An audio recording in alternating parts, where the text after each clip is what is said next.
Hi, this is Jennifer Kane with Kane Consulting, and this is our social media toolbox tutorial series, the place where we provide answers to the kind of questions that we hear from our clients and our contacts in our network. The subject that we're going to be tackling on this tutorial is how to construct an effective tweet. So a lot of people think that, like, how hard can a tweet be? You just put some information out about what you're doing and that's that. And that can be that if you're not really counting on Twitter to provide a valuable business function for you. If you want to use Twitter for marketing or for sales or for customer service or even to help extend your brand, you need to do a little bit more work than that. And in this tutorial, we're going to explore how to do that. So I'm going to get me out of the picture and we're going to do a little bit of work on the screen here. So the first thing I want to talk about is to think of tweets like you do a sentence in the English language. And sentences in the English language have different components when you break it down. There's a subject and there's a predicate, there's nouns and there's verbs and there's adverbs and there's all these different pieces that go into constructing a good sentence. The same thing is true of a good tweet.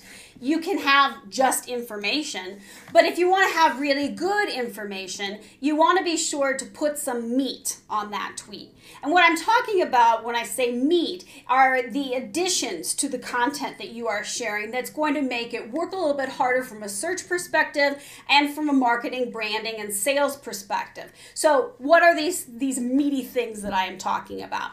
There's a couple different options that you can explore. You can tag a person's name in it, which is going to make the tweet more effective. You can include a pound sign, which is a hashtag followed by a word or series of words that is going to identify the subject matter of the tweet. You can include a link to some further information, which is going to make the tweet work harder for you.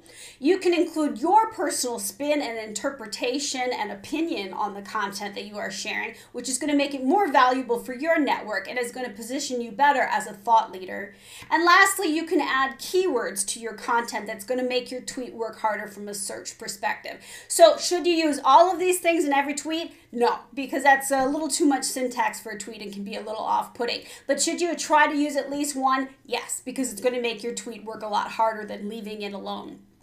So I'm going to be doing some work and sharing a post that is written by Brian Solis, which is ironically about this same topic. And in the post, he talks about the formula of KISS for your social content to keep it significant and shareable. Yes, it's going to be short if you're sharing it in Twitter because you only have 140 characters, but you want to make sure those 140 characters are doing the most work for you, and being significant and shareable is the way that you're going to be able to do that. So let's jump on over to Brian's post. And the post is called 9 Ways to Improve the Signal to Noise Ratio on Twitter.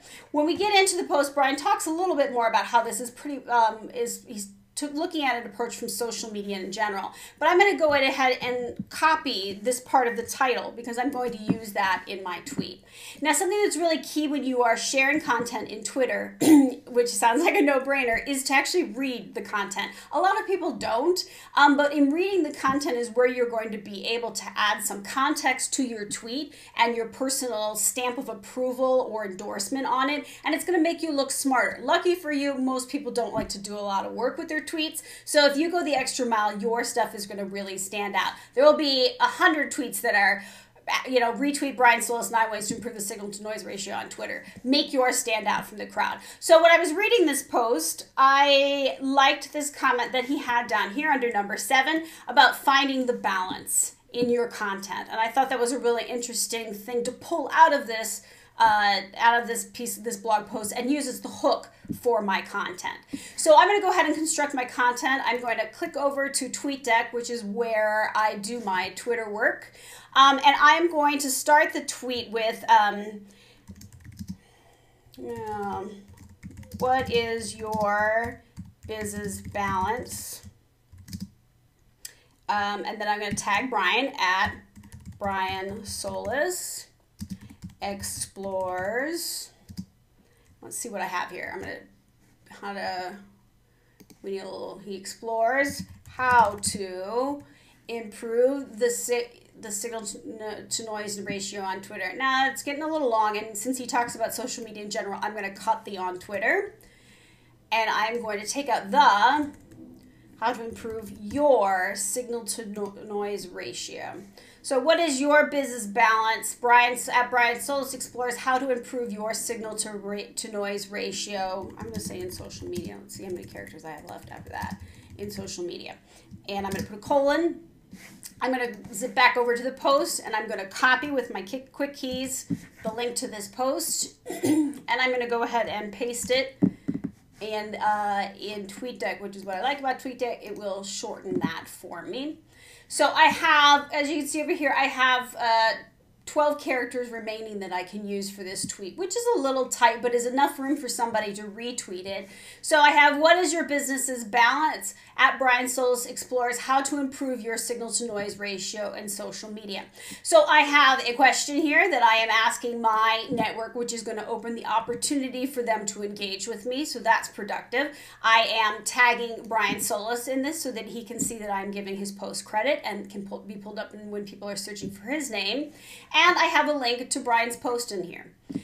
Sure, I could add a hashtag at the end of that, but I'm going to be eating up those valuable characters, and I really want to use them for this tweet. So this is a way that I've used 3 different elements to kind of add some meat to my tweet and make it a little bit more effective for marketing purposes.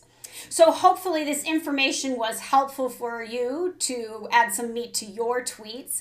If you would like to talk more about this topic, you can go to kaneconsulting.biz and join us in one of our social channels.